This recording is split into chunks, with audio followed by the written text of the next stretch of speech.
거룩한 주일 성전에 나온 여러분 환영합니다. 마음을 모으고 신령과 진정으로 하나님께 예배드리기 원합니다. 찬양드리며 하나님께 나아가겠습니다.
그리스도를 믿사오니 이는 성령으로 잉태하사 동정녀 마리아에게 나시고 본디오 빌라도에게 고난을 받으사 십자가에 못 박혀 죽으시고 장사한 지 사흘 만에 죽은 자 가운데서 다시 살아나시며 하늘에 오르사 전능하신 하나님 우편한 자 계시다가 저리로서 산자와 죽은 자를 심판하러 오시리라. 성령을 믿사오며 거룩한 공예와 성도가 서로 교통하는 것과 죄를 사하여 주시는 것과 몸이 다시 사는 것과 영원히 사는 것을 내가 믿사옵나이다. 아멘.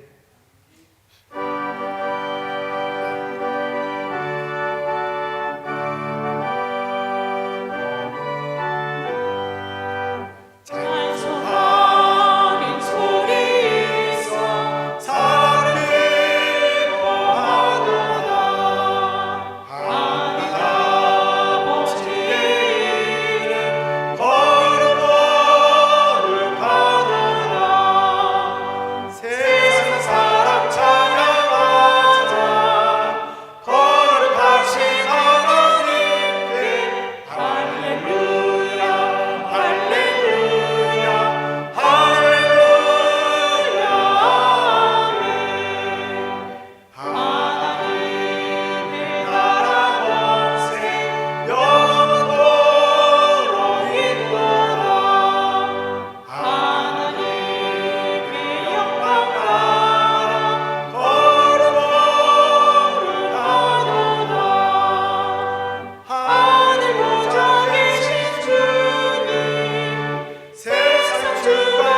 기도하시겠습니다.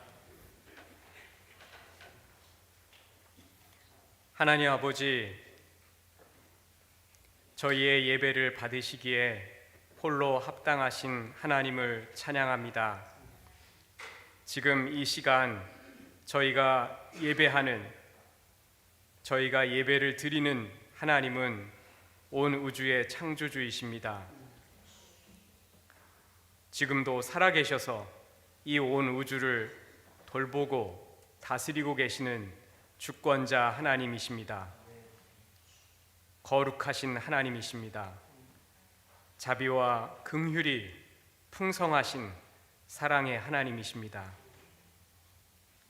하나님 아버지, 거룩하신 하나님 앞에 감히 설 수 없는 죄인들인 저희를 하나님께서 사랑하셔서 예수님을 희생시켜 주셨습니다. 그 하나님의 은혜를 감사드립니다. 예수님의 십자가의 희생을 통해서 저희의 모든 죄를 깨끗이 씻어주시고 영원히 완전하게 용서해 주신 하나님의 사랑을 감사드립니다. 저희로 하여금 예수님을 믿게 도와주셔서 저희를 하나님의 자녀로, 하나님의 백성으로 삼아주신 하나님의 은혜를 감사드립니다. 하나님 아버지, 예수님의 삶과 죽음과 부활을 통해 이 온 세상을 새롭게 하는 일을 시작하신 하나님께서 지금도 이 온 세상을 돌보고 새롭게 하고 계시고 다시 오셔서 이 온 세상을 완전히 새롭게 하실 것을 인해 하나님께 감사드립니다. 하나님의 자녀, 하나님의 백성인 저희로 하여금 날마다 하나님과 동행하며 하나님의 은혜를 기반으로 살 수 있게 성령님께서 도와주시길 기도합니다. 예수님께서 말씀하시기를 인자에 온 것은 섬김을 받으려 함이 아니라 도리어 섬기려 하고 자기 목숨을 많은 사람의 대속물로 주려 함이니라 하신 말씀대로 그렇게 말씀하신 예수님의 겸손과 섬김을 본받고 따라갈 수 있게 성령님께서 저희를 도와주시길 기도합니다. 그렇게 삶으로써 하나님께서 저희에게 허락하신 모든 삶의 영역인 가정과 이웃과 일터와 교회와 지역 사회에서 하나님께서 이 세상을 돌보고 새롭게 하시는 그 일에 도구로서 쓰임받을 수 있게 성령님께서 저희에게 은혜와 능력을 주시고 도와주시길 기도합니다. 하나님 아버지, 정치적으로 경제적으로 염려스러운 상황 가운데 있는 미국과 한국에, 그리고 가난과 질병과 전쟁과 각종 재난으로 고통 가운데 있는 세계의 여러 나라 사람들에게 하나님께서 은혜를 베풀어 주시길 기도합니다.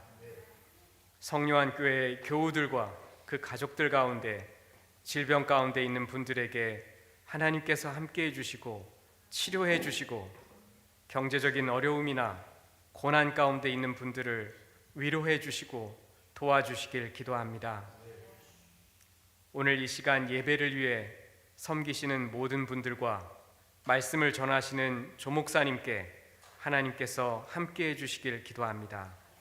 예수님 이름으로 기도했습니다. 아멘.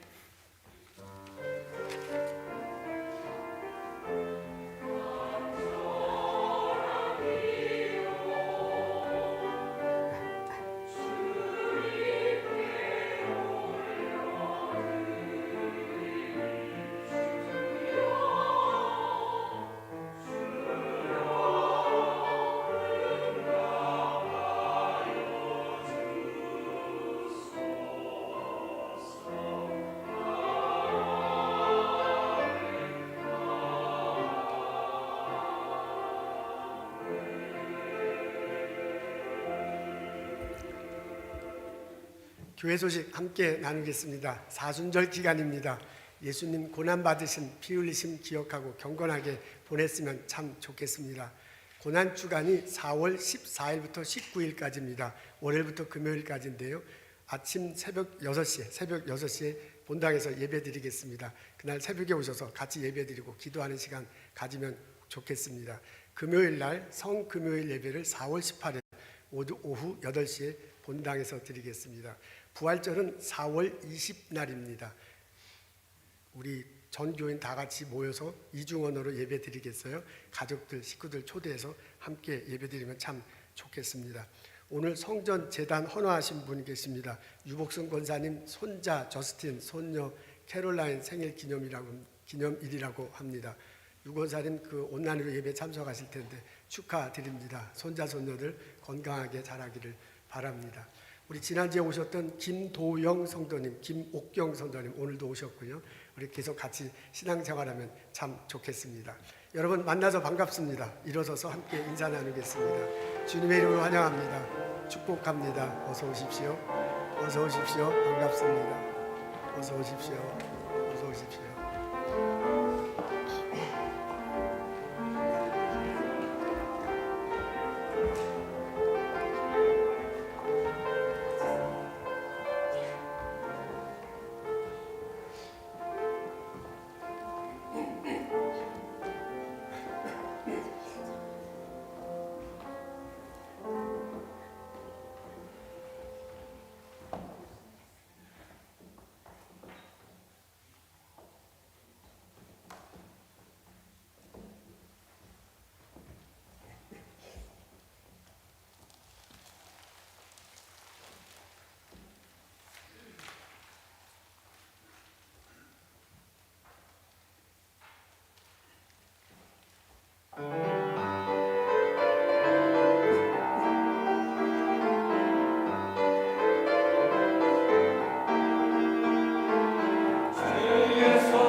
감사합니다.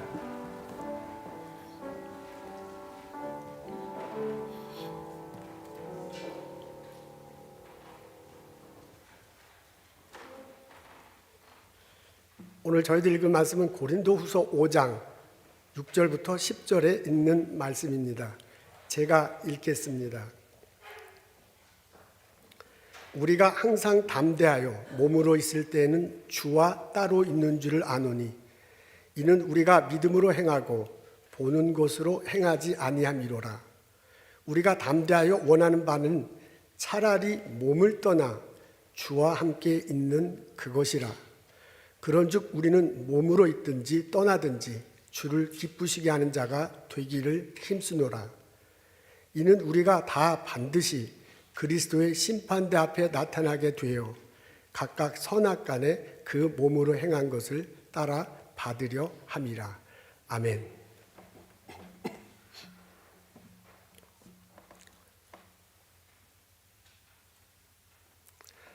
여러분, 소망이란 제목의 그림을 본 적 있습니까? 앞에 나와 있는 그림입니다. 조지 프레드릭 와트가 1886년에 그렸다고 하는군요. 영국 런던에 있는 테이트 브리튼 미술관에 소장되어 있습니다. 마틴 루터킹 주니어 목사님, 버락 오바마 미국 전 대통령께서 가장 좋아하는 작품이라고 합니다. 지구본 있어요. 그 위에 여인이 앉아 있는데 왕창 이렇게 막 쭈그려 앉아 있습니다. 얼굴에 이렇게 수건이 가려져 있군요. 아마도 못 보는 장님이 아닌가 생각이 듭니다. 악기를 연주해요. 비파입니다. 근데 그 악기를 자세히 보면 이상해요. 줄이 끊어져 있습니다. 대부분 7줄이라고 하는데 6줄은 끊어지고 한 줄만 남아 있습니다. 그 한 줄에 귀를 기울이고 어떻게 하든지 연주하려고 애를 씁니다. 연주하다가 그 6줄이 한 줄 한 줄 끊어질 때 얼마나 초조했을까, 얼마나 가슴 아플까 하는 생각이 듭니다. 이제 나에게 남은 건 요 한 줄이야. 요 한 줄 붙들고 어떻게든 연주하려고 애를 씁니다. 이분이 지구본 위에 앉아 있는 걸 봐서는 아마도 지구상에 있는 모든 사람들이 이런 심정으로 살아가고 있다라고 표현하고 싶은 듯 합니다. 사람들은 살아가다 보면 인생 살아가다 보면 내게 소중한 것들이 하나둘씩 떠나거나 무너지는 시기를 만나게 됩니다. 사람들에게 있어서 이게 사람 관계의 줄 같은 거 있잖아요. 건강의 줄, 혹은 경제적인 줄, 내 명예 줄, 내 자존심 줄, 그런 것들이 하나하나씩 끊어져 가는 겁니다. 그러면서 이거 마지막 남은 줄이다 라고 부둥켜하며 살 때가 살아가다 보면 있게 마련입니다. 이 조지 프레드릭 와츠는 그 마지막 한 줄, 그 한 줄을 소망으로 보고 싶어 하는 듯 합니다. 우리는 대체로 마지막 한 줄, 내게 많은 줄이 있었는데 딱 한 줄만 남았을 때 절망에 빠지게 마련인데, 이분은 hope, 소망이다 라고 그렇게 제목을 붙인 것 봐서는 그 마지막 한 줄을 소망으로 바라보고 싶은 듯 합니다. 여러분 어떻습니까? 만일 여러분에게 가지고 있는 여러 줄이 하나하나 끊어지고 마지막 남은 줄이 있다면 그 마지막 남은 줄은 무엇이겠습니까? 내게 있어서 이 삶을 지탱하게 하는 마지막 줄, 내게 있어서 미래에 대해서 소망을 주는 마지막 줄, 그 마지막 줄이 여러분에게서는 무엇입니까? 오늘 저희들은 고린도 후서에 있는 말씀 읽습니다. 바울이 우리들에게 알려줘요. 이 세상에서, 이 땅에서 사는 우리의 몸과 생활이 있고 저 하늘에서 사는 몸과 생활이 있다. 그런데 우리 인생은 이 땅에서 저 땅으로 가는 존재다라고 알려줍니다. 그러면서 8절에 이렇게 얘기합니다. 우리가 담대하여 원하는 바는 차라리 내 몸을 떠나 주와 함께 있는 그것이다 라고 말합니다. 내 몸을 떠난다 라는 그런 표현이 나오는군요. 우리 인간은 영혼과 몸으로 구성되어 있습니다. 영혼이 몸속에 있을 때 살아있는 거고 영혼이 몸속에서 떠나 있을 때 죽어 있는 겁니다. 내 몸을 떠나라고 말할 때는 영혼이 떠났다는 그걸 표현하는 거군요. 영혼이 떠났다면 죽는 거예요. 죽어서 주님과 함께 있는 곳에 가고 싶다라고 가고 싶은데 아주 담대히 원한대요. 자기는 막 죽어서 그곳에 가고 싶다고 말합니다. 얼른 보면 빨리 죽고 싶다라는 그렇게 들리는데요. 이분이 주님과 함께 있고 싶다라고 말하는 것을 봐서는 여기서 빨리 죽고 싶거라기보다는 방점이 주님과 함께 있는 거예요. 바라보는 것이 주님과 함께 있는 거예요. 그래서 이곳을 떠나 죽더라도 주님과 함께 있고 싶다라는 희망사항을 밝히는 내용입니다. 그러면서 10절에 이렇게 말합니다. 오늘의 중심 구절입니다. 우리 다 같이 읽겠어요. 시작. 우리가 반드시 그리스도의 심판대 앞에 나타나게 되어 각각 선악간에 그 몸으로 행한 것을 따라 받으려 함이라 그랬습니다. 그리스도의 심판대라는 표현이 나옵니다. 성경은 가리킵니다. 언젠가 예수님 재림하신다. 그 예수님 재림하신 앞에 모든 사람이 다 서게 됩니다. 죽었던 자들은 다시 살아나 부활의 몸을 입고 그리고 예수님 앞에 섭니다. 살아있는 사람은 또 다른 형태의 몸을 입고 예수님 앞에 섭니다. 그리고 그 예수님으로부터 심판을 받습니다. 예수를 그리스도로 고백한 사람들, 그의 가르침대로 산 사람은 천국에 들어갑니다. 예수를 그리스도로 고백하고 살지 못한 사람은 지옥에 가게 됩니다. 그 삶 나름대로의 상벌도 또한 있게 됩니다. 그게 그렇게 성경의 가르침이에요. 그런 그리스도 앞에서 심판받는 날이 있게 될 거다라고 말을 해요. 그러면서 그 밑에 보면 그 몸으로 행한 것을 따라 받는다. 아까 지금 말한 대로 어떻게 고백하고 어떻게 살아왔는 거에 따라 나에게 다가오는 것이 다릅니다. 이렇게 가르쳐 줍니다. 그리고 앞부분에 뭐라고 쓰였냐면 이는 우리가 다 반드시라고 했습니다. 우리가 다 반드시예요. 우리 모두에게, 여기서 예외가 있는 게 아니네요. 우리 모두 다 반드시 이런 일이 있을 거라고 고백하고 이런 일이 있을 거라고 가르치고 있습니다. 사도 바울은 이걸 믿었습니다. 사도 바울은 이것을 알았습니다. 그래서 언젠가 내가 이 땅에 살고 이 땅에 이 몸과 이런 삶을 살고 있지만은 언젠가 저 하늘에 저 몸과 또 다른 몸과 또 다른 삶이 있다는 것을 알았어요. 근데 그 사이로 가기 전에 중간에 예수님의 심판이 있다는 것을 알았습니다. 그것을 고백합니다. 그리고 그것을 바라보며 살겠다라고 지금 가르쳐 주고 있습니다. 사도 바울이 고린도 교회에서 말씀을 증거할 때 고린도 교회는 영지주의자라는 그런 이단들이 있었습니다. 이 사람들은 영혼과 몸을 구분해서 생각했어요. 영혼은 선한 것이고 몸은 악하고 추한 것이라고 봤습니다. 그래서 몸은 육체의 부활은 없다라고 가르쳤어요. 이것에 대해서 강력하게 반대하는 겁니다. 육체의 부활이 있다. 우리는 예수와 함께 죽고 예수와 함께 산다 라고 말합니다. 우리가 다시 부활해서 신령한 몸이죠. 그리고 썩지 않을 몸, 하늘에 속할 몸, 하늘에 속할 형상으로 다시 부활하게 된다고 가르쳐 주고 있습니다. 가르치는 정도가 아니에요. 나는 이것을 바라보고 산다고 해요. 우리 1절부터 10절의 한 패러그래프인데 우리가 그 일부분을 읽었거든요. 앞부분에 보면 강하게 얘기합니다.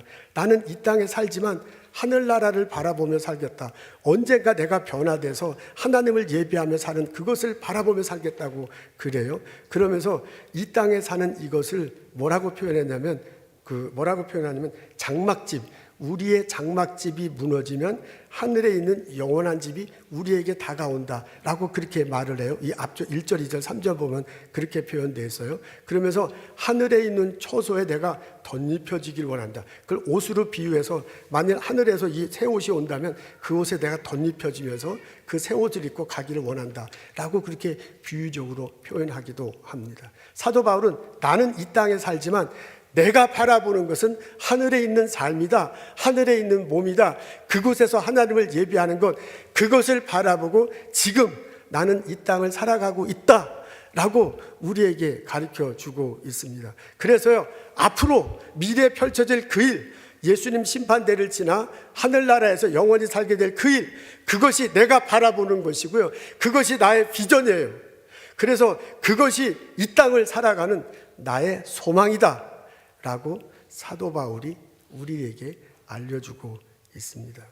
그 사도 바울이요, 나의 소망은 내게 있는 것들이 다 끊어지더라도, 내가 믿고 있는 것들이 한 줄 한 줄 끝나서 마지막 한 줄은 하나님 나라를 바라보고 그것을 소망으로 살아가는 것이다 라고 고백하는 것과 똑같습니다. 바울은 스스로 자기가 갖고 있는 줄을 다 끊었잖아요. 예수 믿기 전에 소중하게 생각했던 것 다 배설물로 여긴다고요. 스스로 다 끊고 한 줄, 하늘나라, 그곳에서 하나님과 더불어 살아가는 것, 그것을 바라보고요, 그것을 소망을 두고 살아가고 있습니다. 나는 이렇게 살겠다. 여러분은 어떻게 살겠느냐라고 우리들에게 질문하는 것과 마찬가지입니다. 바울이 이렇게 가르치고요, 자기는 하늘나라를 소망을 두고 살아가기 때문에 이 땅에서 어떻게 살지를 우리에게 알려줍니다. 첫째, 나는 내가 믿는 것을 행해야겠다라고 말합니다. 그게 8절에 나와요. 예수 믿는다는 게 이게 보이지 않기 때문에 사람들이 보이지 않는 것에 대해서 잘 믿기 어려워. 그래서 눈에 보이는 것만 자꾸 믿으려고 하는데, 나는 보이지 않는 예수님을 믿겠다, 예수의 가르침대로 살겠다, 그리고 예수님이 말한 내용이 실제로 미래에 이루어질 거다라고 그렇게 바라보며 살겠다라고 권면하겠다고 고백합니다. 이게 이 사람에게 있어서 소망입니다. 지금 바울이 살아갈 때 그 환경은 참 좋지 못했습니다. 그가 예수님을 믿으면서 하나님 말씀 전하면서 삶을 점점점 어려웠죠. 이게 말씀을 전해서 좋은 일만 생기면 좋겠는데 그렇지 않은 일이 훨씬 더 많았죠. 지금 이게 고린도 교회만 해도 바울에 대해서 그렇게 선뜻 처음에 받아들이지 않았습니다. 바울의 사도성을 의심하는 사람도 있고요. 베드로와 아볼로와 비교해서 바울은 뭐 어쩌고 저쩌고, 나는 바울파고 막 아볼로파고, 이런 사람도 있었습니다. 영지주의자들의 가르침을 받아가지고요, 바울의 가르침에 대해서 비판적으로 접근하는 분이 참 많았습니다. 그러니까 복음을 전하는데도 힘들었어요. 경제적으로도 어려웠어요. 핍박을 당하기도 해요. 죽을지도 몰라. 실제로 나중에 본인이 죽는다는 것을 알면서도 예루살렘으로 가잖아요. 그런 환경 속에 살았습니다. 그럼에도 불구하고요, 이 사람이 또렷이 잡고 있어도요, 내 인생의 마지막 줄, 그것은 뭐냐면 천국에서의 삶이야. 그것에 대한 소망을 뒀습니다. 예수님이 십자가 다시고 부활하셨다. 그거로 인해서 내 죄가 용서됐다. 내가 의롭게 됐다. 내가 죽어서 천국에 간다. 예수님 심판대 앞을 지나서 천국에 간다는 분명한 신앙 고백이 있었습니다. 그게 그 사람의 비전이었고요. 그게 그 사람에 대한 삶의 소망이었어요. 그래서 나 지금 어려워, 지금 힘들어, 내가 의지하던 인간적인 줄 다 끊어졌어. 그래도 마지막 남은 한 줄은 천국에 대한 소망이다 라고 그렇게 고백하는 거거든요. 그렇게 나는 고백하기 때문에 나는 예수님의 가르침을 믿고 그대로 살겠다 라고 지금 8절에서 말하는 것입니다. 여러분, 미우라 아야코라는 작가가 있어요. 그분이 쓴 단편 소설 중에 양치는 언덕이라는 단편 소설이 있습니다. 거기에 나옴이라는 여자 주인공이 나와요. 그 주인공의 삶을 그린 내용입니다. 그 중에 이제 일부분에 이런 내용이 나옵니다. 나오미가 이제 부모님이 목사님 이제 가정이에요. 그래서 그 목사님 가정에서 잘 자랐는데 처녀 시절이 돼가지고 청년이 좋아가지고 그 청년하고 사귀게 되는데, 부모님이 반대하는데 그 청년이 좋아서 도망가가지고 다른 도시에 살았습니다. 그렇게 몇 해 살다가 나오미가 다시 집에 돌아왔어요. 그 료이찌라는 청년인데, 그 청년이 너무 술을 많이 마시는 거야. 그리고 계속 바람을 피우는 거야. 그래서 새 살림을 살았다가 살지 못하고 도망 나왔습니다. 그리고 몇 년이 지났는데 그 료이찌가 옛 남편이 찾아왔어요. 보는데 폐병이 걸렸어. 다 죽을 지경이야. 근데 이 나오미가 그냥 모른 척하고 지나가려고 했는데 부모님이 그래서는 안 된다 하고 그 료이찌를 받아들입니다. 그리고 보살펴요. 그 료이찌가 처음으로 믿는 사람 가정, 목사 가정에서 기거하면서 예수 믿는 사람은 이렇게 사는 거구나, 목사님들이 저렇게 사는구나 라는 것을 보게 됩니다. 그래서 이제 마음의 감동을 받고요, 점점 교회에 가고 예수를 믿게 됩니다. 그리고 예수님 앞에 헌신하게 됩니다.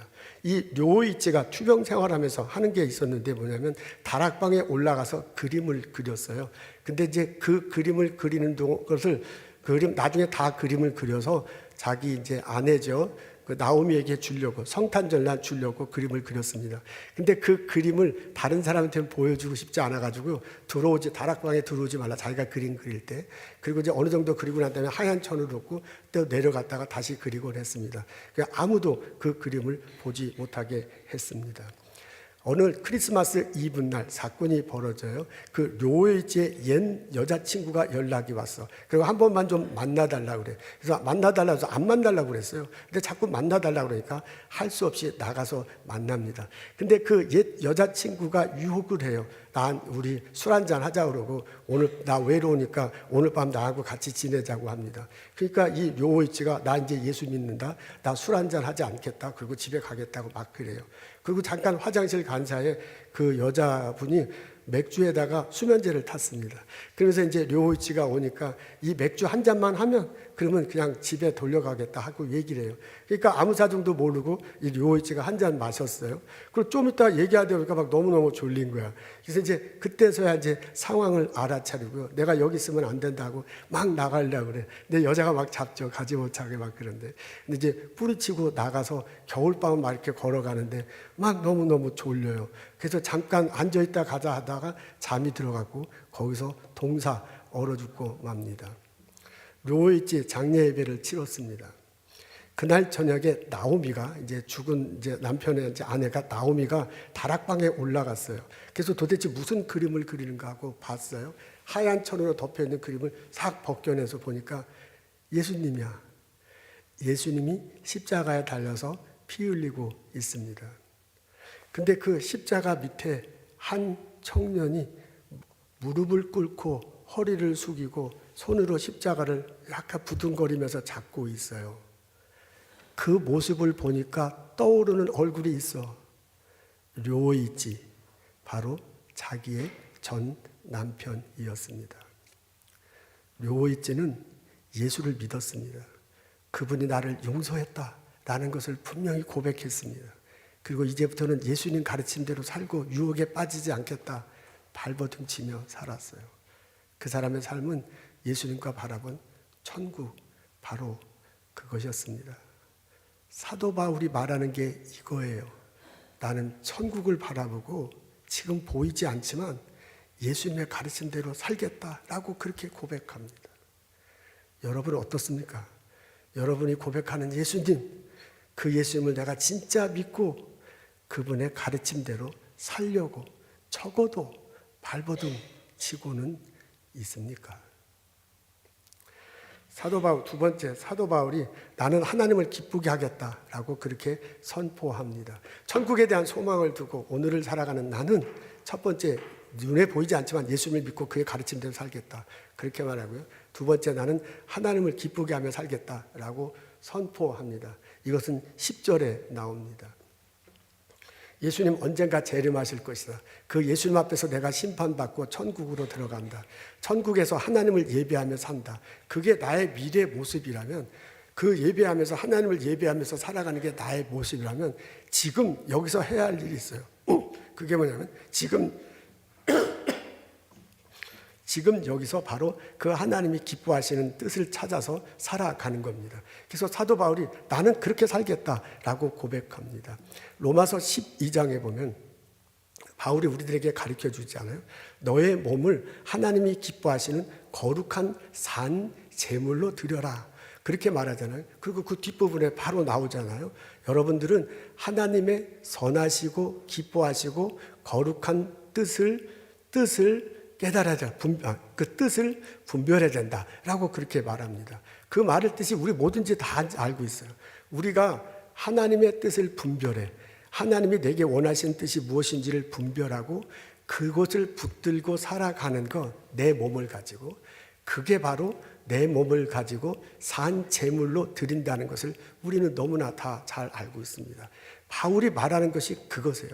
이제 내가 예수님을 믿으니 천국에 대한 소망을 가지고 내가 지금 여기 살아가고 있으니 다른 줄 다 끊어줘도 내 그 줄 하나 붙잡고 살아가고 있으니 나는 어떻게 하든지 예수님 말씀대로 살아서 하나님을 기쁘게 하겠다라고 지금 고백하고 있습니다.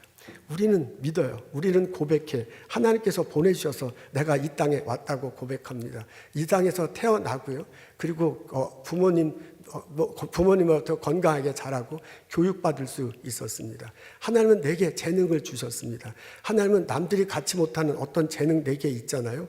그리고 보지 못하는 것을 보잖아요. 그리고 어떤 남들이 없는 것 내게 분명히 있어요. 그래서 우리 이 보스턴 땅에 온 거야.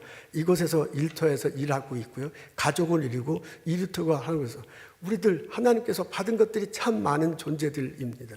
하나님께서 내게 이런 것을 허락하시면서요. 하나님께서 내게 원하시는 것이 있어요. 넓은 범주에서도 하나님께서 내게 원하신다는 거 우리 다 알아. 구체적으로 내가 살아가면서 하나님께서 이 삶의 자리에서 어떤 것을 하는지를 원하는지 우리 다 알아. 그죠? 그 뜻을 알고요, 그 뜻을 분별하고 그 뜻대로 살아가기를 하나님은 원하시고 있습니다. 하나님이 나에게 이 일을 맡기신 게 있어요. 나에게 이런 재능을 주고 이 연구소에서, 이 회사에서 이렇게 비즈니스를 열면서 이렇게 학생들을 가르치면서 하기를 원하는 것이 있어요. 그것을 이게 하나님께서 내게 맡겨주신 것이다, 이것이 하나님 기쁘신 뜻 안에서 내가 한다라고 할 때 그 삶 속에서 열매가 맺힐 것입니다. 너가 내 안에 있으면 많은 열매를 맺힌다고요. 저는 그걸 믿어요. 내가 그것을 믿고 내 일터에서 일할 때 하나님이 분명한 많은 열매를 맺게 해주실 것입니다. 그 열매로 나와 같이 일하는 사람들이 풍요로운 삶을 살게 될 거예요. 그 열매를 가지고 누군가가 이 삶이 달라져요. 내가 연구한 약을 가지고 누군가는 병을 고치고 삶을 살아가는 거야. 내가 오늘 한 이 비즈니스의 서비스를 가지고 내게 온 손님은 하루 종일 기분 좋게 살아가, 그 사람이 기분 좋게 살다가 행복한 일이 벌어질 거라고요. 하나님은 나를 그렇게 사용하실 것입니다. 적어도 나의 일터가, 적어도 나의 삶이 하나님께서 보내신 것이다, 하나님의 뜻이 이것이다 라고 고백하며 살 때 하나님께서 우리에게 놀라운 열매를 맺게 해 주실 것입니다. 이 일터가 하나님께서 내게 보내주신 거다라고 고백하고 살면 그게 나의 삶의 자리고, 그게 바로 나의 사역의 자리고, 그것이 바로 하나님을 예배하는 자리가 됩니다. 사도 바울이 말하는 게 그거예요. 이게 내게 맡겨진 일이니 죽든 살든 나는 이거 하나 붙들고 살아가겠다, 이거예요. 어떻게 하면 하나님의 뜻을 알고 기쁘게 하며 살까라고 고백하고 있습니다. 나의 삶의 자리에서 하나님이 원하시는 뜻을 분별하고 그것을 붙들고 살아가는 나와 여러분 되시기를 주님의 이름으로 기도합니다. 천종호 씨를 소개합니다. 이분이 부산 피난민들이 모여 살던 달동네 아미동 까치고개에서 살았군요. 이런 데가 있는지는 잘 모르겠는데 하여간 아미동 까치고개에서 1965년에 태어났다고 합니다. 7남매의 장남이래요. 아버지가 6.25 전쟁에서 이제 군인으로 봉사하다가 나왔고요. 그리고 이제 할 일이 마땅치 않으니까 목수하고 막노동하고 그렇게 지냈대요. 그러면 엄마 아버지 합하면 9식구인데 그 막노동하면서 9식구가 어떻게 살아? 그냥 찢어지게 가난하게 삽니다. 이게 아마 엄청난 달동네인가 본데, 부산에 엄청난 달동네인가 본데 거기에 단칸방에 9명이 같이 살았다고 합니다. 그러니까 매일 끼니를 잊기가 어려운 환경이었습니다. 초등학교 때는 육성회비, 우리 육성회비가 이제 뭔지 알죠? 그것을 못 내가지고 그냥 선생님한테 혼나고 쫓겨나고 막 그랬다는데 저도 그런 기억이 있습니다. 아이고 참. 육성회비, 그 다음에 중고등학교 다닐 때는 수업료를 이제 면제받으려면 통장, 이 동장님도 아니고 통장이라는 거 아시죠? 통장님이 이 사람은 극빈 가정이다라고 사인을 해줘야 이제 수업료를 면제받는데, 이 통장이 권력이야, 권력. 그래가지고 이거 참 힘들게 받은 그런 기억도 있습니다. 초등학교, 이제 대학교를 이제 부산대학교를 가고 싶은데 부산대학교 입학 원서를 살 돈이 없는 거예요. 그래서 입학 등록하는 마지막 날에 어떻게 할 수가 없어가지고 그 부산 자갈시장 옆에 서점이 있대요. 그 서점에서 그냥 배회하고 있는데 고등학교 3학년 친구를 만난 거야. 3학년 때인데 같은 반도 아니래요. 그 사람이 오더니 이제 자기는 부산 상대를 지원하고 온 거야. 그러면서 당연히 너 지원했지 했는데 아직 지원을 안 했다. 그러니까 눈치를 채서 얘 가난해서 못하고 그러는 거야. 그래서 그 친구가 손잡고요. 그냥 부산대학교 가서 부산대 때 자기가 원서를 사주고 너 빨리 써라. 그래서 원서 써가지고 20분 전에 제출했다고 합니다. 이 참 엄청나게 가난했어요. 그래서 이제 부산대학교 들어갔군요. 장학생으로 공부하고요. 97년도에 이제 사법고시를 패스했습니다. 그래서 97년도에 부산지방법원 판사로 임관하게 됐어. 그래서 보통 판사로 일하는데요. 2010년도에 그의 운명을 바꾼 일이 벌어집니다. 창원지방법원 소년부로 발령이 났대. 그 소년부가 뭐 하는 데인가? 나 이번에 처음 알았는데 청소년들, 비행 청소년들, 그 사람들이 이제 걸리면 재판 받아야 되잖아요.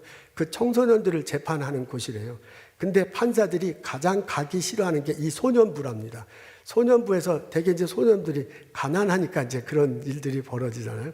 그래서 거기서 경력을 쌓으면 나중에 변호사가 되는데 전혀 도움이 안 되는 거야. 이게 좀 굵직굵직한 사건을 맡아서 나중에 판사를 맡고 변호사가 돼야 이제 변호사인데 수임료가 많은데 소년부는 뭐 전혀 그럴 겨를이 없으니까 가장 가기 싫어하는 것이 소년부라고 합니다. 그래서 가기 싫은데 왜 여기 갔나 하고 그렇게 생각을 했습니다. 그런데 막상 창원에 가서 처음 재판을 시작하면서 생각이 바뀌기 시작했습니다.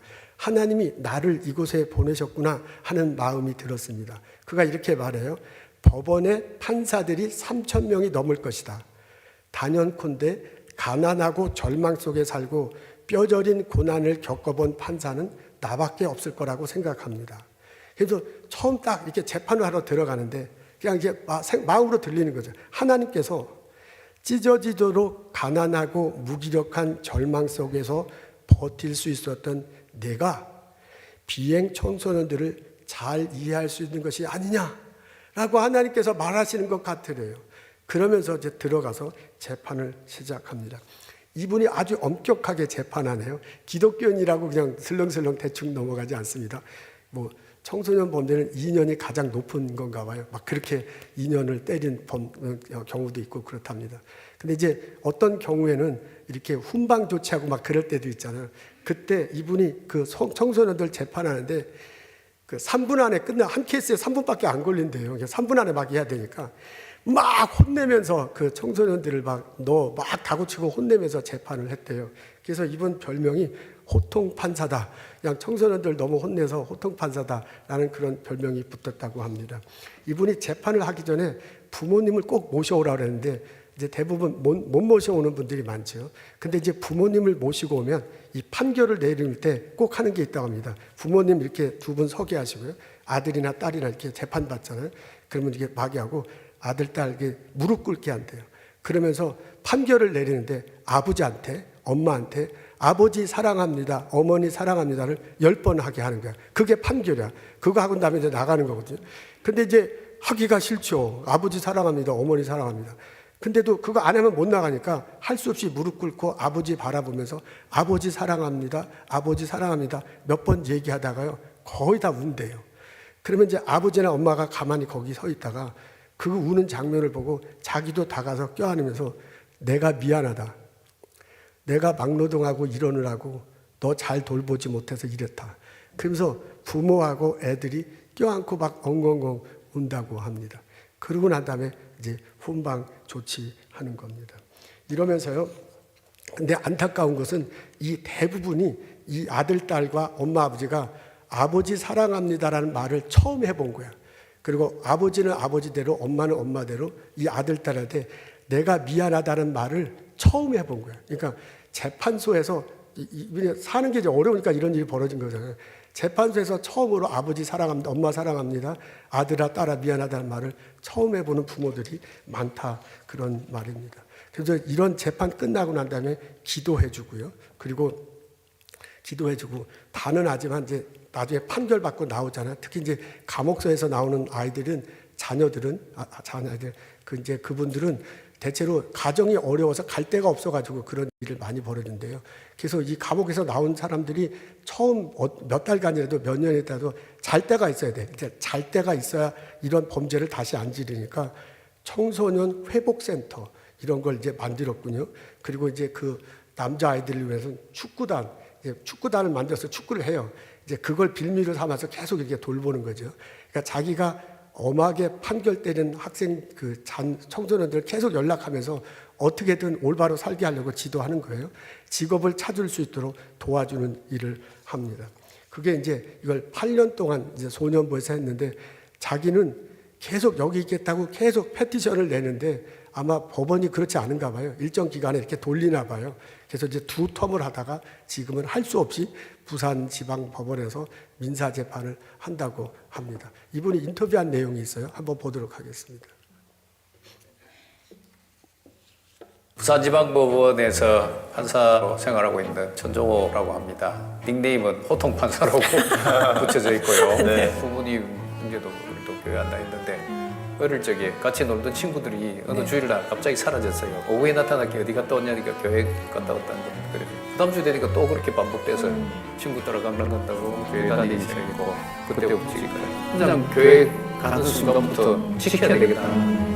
그렇게 해서 이제 지금까지 살아오고 초등학교 2학년 때 집이 팔리고 나서부터 거의 단칸방으로 생활을 했는데 학교가 또 오면 숙제하고 저녁 먹고 잡니다. 왜냐하면 공부를 할 수 없어요. 그래서 밤 새벽 2시경에 일어나서 조그만 3평으로 한길평에서 공부를 밤새도록. 그런데 힘들면 저희 집 바로 앞에 교회가 있어서 내가 기도하고 교회가 제 신앙의 모태였다고 보시면 되고요. 그러니까 저는 이 교회에 소속된 그 자체가 저 주위에 울타리가 되어주는 생각합니다.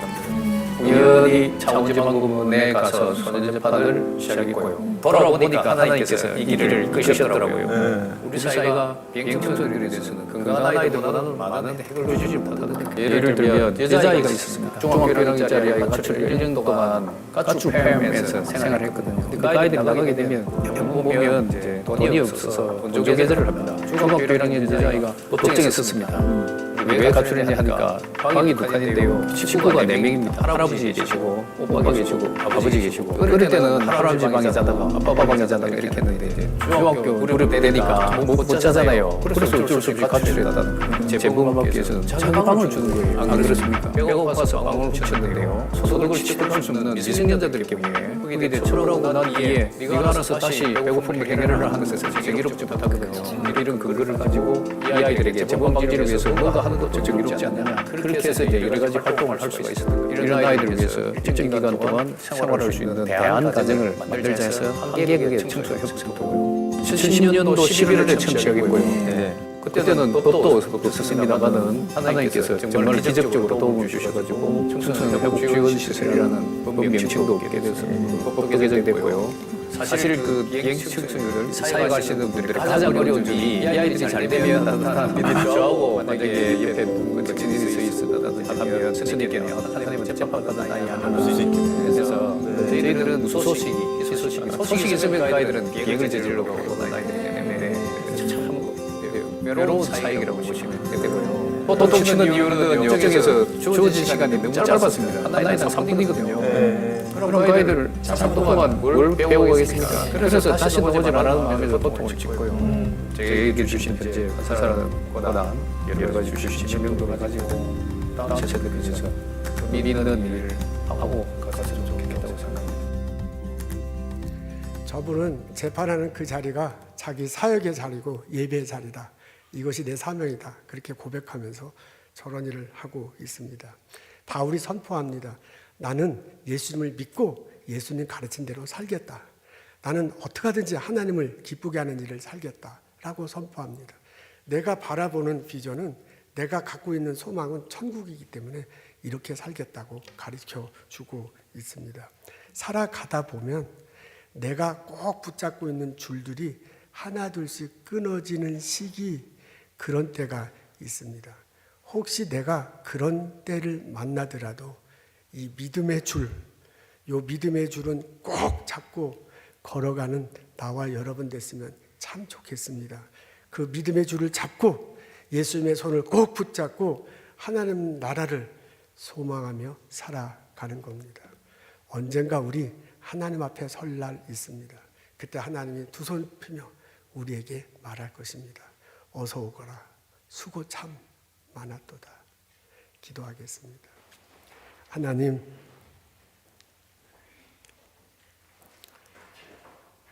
우리가 내가 다시 산다, 천국에서 영원히 산다, 이 가르침이 나에게 들려주게 하시고 나를 하여금 믿게 하시고 나를 하여금 고백하고 하시고 나를 하여금 붙들며 살아갈 수 있도록 도와주시옵소서. 천국에 대한 소망을 분명히 갖고 이 땅을 살아갈 수 있도록 은혜를 더하여 주옵소서. 나는 예수님을 믿고 예수의 가르친 대로 행한다. 나는 어떻게 하든지 하나님을 기쁘게 하며 살겠다. 이 고백이 나의 고백이 되게 하옵소서. 하나님 나에게 보스턴에 보내주셔서 감사합니다. 비즈니스 열게 해주셔서 감사합니다. 연구소에서 연구하고 회사에서 일하게 하셔서 감사합니다. 가정에서 가정을 돌보고 이웃들 섬기며 살게 해주셔서 감사합니다. 학생들 가르치고 살아갈 수 있도록 은혜 허락하셔서 감사합니다. 그곳이 나의 사명의 자리이고 그것이 나의 사역의 자리이고 그것이 나의 예배의 자리가 될 수 있도록 인도하여 주옵소서. 예수님 감사합니다. 예수님 이름으로 기도합니다. 아멘.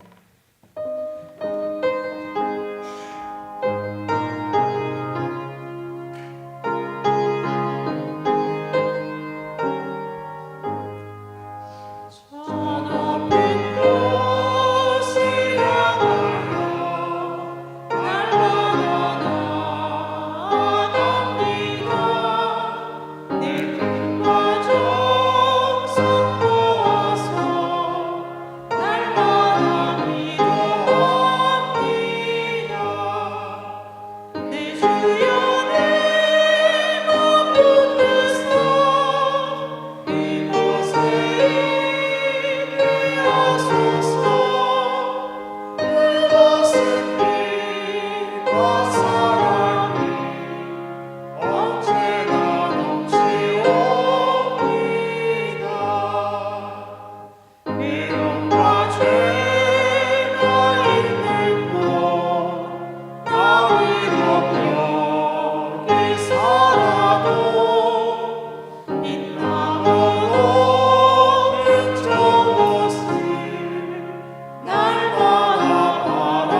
주의 사랑 또 나를 믿어주시네. 주님을 모른다 하여도 고백합니다. 주를 사랑합니다. 마음 다하여 주를 사랑합니다. 엎드립니다. 주를 경배합니다. 진실한 그 사랑으로 나를 채워주소서.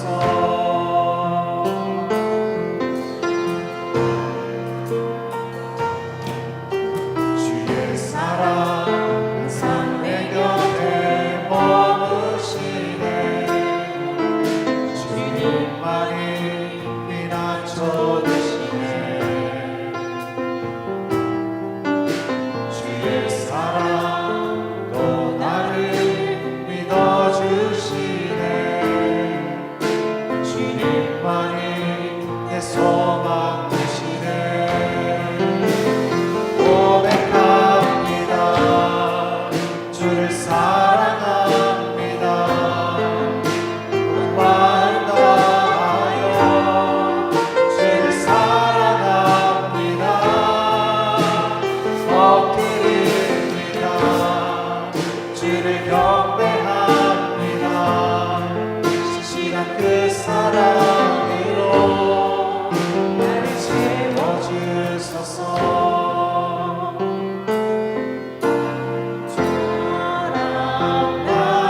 보이지 않는 변함없으신 그 사랑 나도 주님을 놓지 않겠네.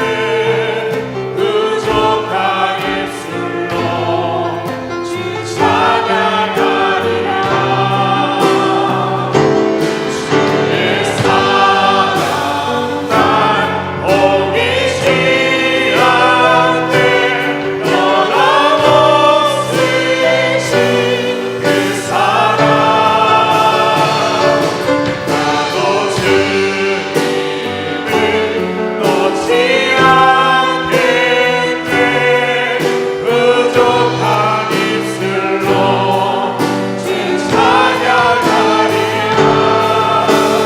고백합니다.